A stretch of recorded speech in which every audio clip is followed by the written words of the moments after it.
గతంలో వైసీపీ ప్రభుత్వం చూసుకుని రెచ్చిపోయిన రామ్ గోపాల్ వర్మ అప్పుడు ప్రభుత్వం జగన్మోహన్ రెడ్డి గారు సీఎంగా ఉన్నప్పుడు ఎలాంటి కాంట్రవర్సీలు చేశాడో అందరికీ తెలిసిన విషయమే. అమ్మ రాజ్యంలో కడప రెడ్లు, వ్యూహం లాంటి సినిమాలు తీసి చాలా పెద్ద కాంట్రవర్సీ అయితే చేశాడు.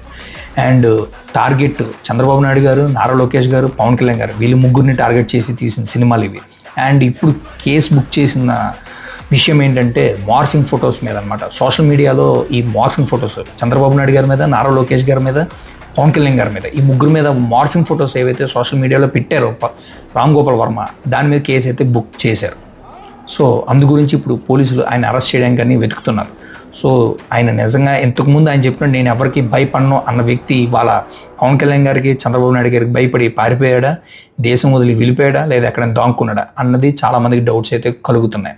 ఇలా ఎవరైతే కాంట్రవర్సీలు చేశారో, ఇంతకుముందు బోర్గడ్ అనిల్ కుమార్ జైల్లో కూర్చున్నాడు, నెక్స్ట్ శ్రీరెడ్డి లైన్లో ఉంది, ఇప్పుడు రామ్ గోపాల్ వర్మ లైన్లోకి వచ్చాడు.